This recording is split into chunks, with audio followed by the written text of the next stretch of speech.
দিদিয়া এসেছিল পকোর সাথে একটু সময় কাটানোর জন্য।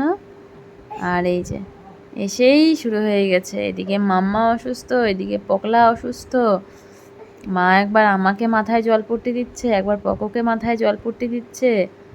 আসার পর থেকে তাই না, কত কথা বলে টকটক করে এসেছে। ভিডিও কলে এতদিন ধরে কথা শুনে শুনে বলছে কবে সামনে থেকে দেখবো, আসার পরে কথাবার্তাই বন্ধ হয়ে গেল। এখন সারাদিন শুধু শুয়ে শুয়ে কান্নাকাটি। নামতেই পারলো না না। এই যে এখানে জল নিয়ে বসে আছি, আমাকে মা দুপুরবেলা অনেকক্ষণ মাথায় জলপট্টি দিয়ে দিয়েছে। পকোকে পুরো মাথা ধুয়ে গা স্পঞ্জ করেছে। এখন এই যে ডাক্তার দেখিয়ে আসলাম আবারও টেস্ট ফেস্ট করিয়ে, এখন এসে আবার গা গরম, তাই ডাক্তার বলেছে জলপট্টি দিতে বারে বারে, তো এই যে জলপট্টি দিচ্ছে। গত পরশু রাত থেকে অফিস থেকে আসার পর থেকে আমার খুব জ্বর, প্রচণ্ড পরিমাণ জ্বর। এবার গতকালকেও তাই, মানে মাথা তুলতে পারছি না, হাই ফিভার। তার মধ্যেও আমি একটা ছোট্ট ভিডিও করেছিলাম যে প্রীতম তার মাঝখানে খাবার দিয়ে এসেছে।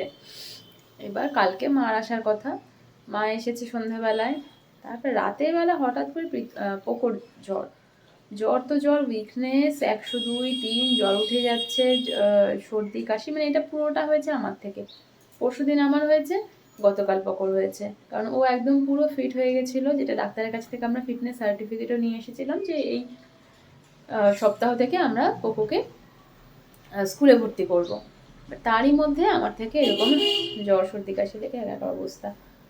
ভাগ্য ভালো মা কালকে এসেছিল, আজকে সকাল থেকে দেখছি পোকোর শরীর খুবই খারাপ, আমারও তাই। বাট পোকোর জন্য আমার নিজের জন্য মনে হচ্ছে আমি অনেকটা সুস্থ। কালকে অব্দি আমি মাথা তুলতে পারছিলাম না, বাট যেই পোকোর শরীরটা খারাপ হয়ে গেল মনে হচ্ছে যেন আমি একদম সুস্থ, ওকে দেখতে হবে। তারপরেও উইকনেস তো আর যায় না, উইকনেস তো আছেই।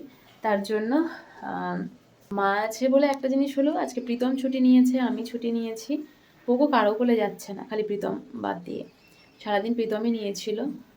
আর দুপুরের পর থেকে যখন মনে হচ্ছে যে ওর ফিভারটা প্রচণ্ড বাড়ছে, এদিকে আমারও 103 জ্বর, পোকোরও 103 জ্বর। একদিকে মা আমাকে মাথায় জলপট্টি দিচ্ছে, আর আমি তখন আর মাথা তুলতে পারছি না, মানে এমন হাই ফিভার হয়ে গেছে, মাথাটা তার ব্যথা হয়ে একাকার অবস্থা। ওইদিকে আমাকে করে নিয়েই পোকোকে মাথা পুরো ধুয়ে ওর গা স্পঞ্জ করে, তারপর থেকে ছেলে একটু কিছুক্ষণ ঠান্ডা ঠান্ডা একটা বডিটা ছিল। তারপরে তো ডাক্তার দেখাতে নিয়ে গেলাম, ডাক্তার দেখালাম, আমিও ডাক্তার দেখালাম, টেস্ট করালাম। রিয়ানের টেস্ট হয়েছে, আমার টেস্ট এখনও হয়নি। প্রীতমের আজকে আবার পুলিশ ভেরিফিকেশান আছে, ও গেছে ওখানে, এবার ওটার জন্যই আর বেশিক্ষণ দাঁড়িয়ে আমরা আজকে টেস্টের জন্য দাঁড়াতে পারলাম না, আমার টেস্টগুলো পরেই করাতে হবে হয়তো। এখনও এই যে এসেই যেটা হয়, নর্মালি পোকোর শরীর খারাপ থাকলে পোকো কারো কাছে যেতে চায় না, আমাকেই সারাদিন ধরে ওকে নিয়ে রাখতে হতো।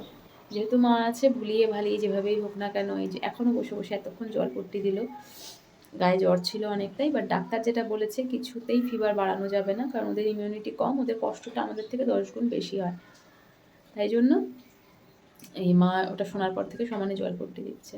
দিতে দেয় না পোকো, কান্নাকাটি করে, বাট ওই ভুলিয়ে ভালিয়ে দিতে লাগে, যেগুলো আমার নর্মাল টাইমে হলে হয়তো আমার পক্ষে সম্ভব ছিল। বাট আমার নিজের শরীর এত খারাপ যে কী বলবো, মা না থাকলে হয়তো আজকের দিনটা আমার পক্ষে খুব খুব খুব টাফ হয়ে যেত। যাই হোক, বিছানাটা ছাড়তে পারছি না। আর এদিকে হচ্ছে পোকো বসেছে দিদি আর কোলে সুজি খেতে, ঠাম্মি বানিয়ে দিয়েছে সুজি, এই বসেছে সুজি খেতে। পোকো এখন অনেকটাই মানে একটু সুস্থ, কারণ রাতে জ্বরের ওষুধ খেয়েছে 2:30-3টে নাগাদ। তারপরে এখন গায়ে জ্বরটা নেই, খুব খিদে পেয়েছে ওর, বলছে সুজি খাবো সুজি খাবো, তারপরে যে এখন সুজি খাচ্ছে। আমাদের ব্লগার আজকে শুয়ে কাহিল, জ্বরে পুরোপুরি জ্বর, 103 জ্বর। এইদিকে ব্লগারের মাম্মা এসে ব্লগারের সেবা শুশ্রূষা করছে, আর ব্লগারের যে ছেলে সেও হচ্ছে একদম 102তে কাহিল, তাই না?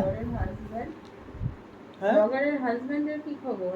ব্লগারের হাজবেন্ড তো শুধু বাচ্চা কিনে কোলে আছে, আর কিচ্ছু করছে না, তাই না? মা এসেছে একদম রাইট টাইমে, একদম পারফেক্ট টাইমে মা এসেছে। আমি এসে মানে এদিকে মেয়ে অসুস্থ, ওদিকে নাতি অসুস্থ, কি করবো বুঝে পাচ্ছি কাকে না। সামলাবে সেটা বুঝে পাচ্ছে না। মেয়েকে কিছু করতে পারছি না, এখনই শুধু একটু যে মাথাটাই করে দিচ্ছি, একটু জল ভর্তি আর এই যে মাথা ব্যথা দিচ্ছে তাই। আর নাতিকে গা পঞ্চ করে দিলাম, এতক্ষণ কোলে সারা দুপুর কোলে নিয়ে জল ভর্তি দিয়েছি, আর কি করবো, কষ্ট লাগছে দেখতে, এই খারাপ লাগছে।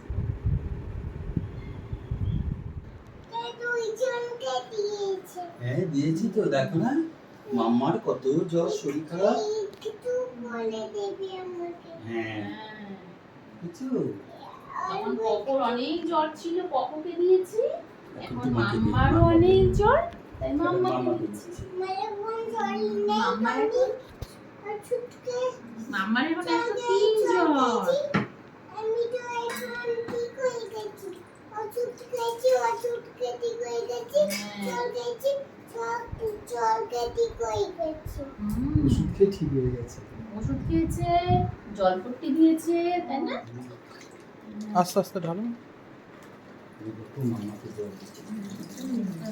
কেন? দেখি মার মাথা গরম হয়ে গেছে, জ্বর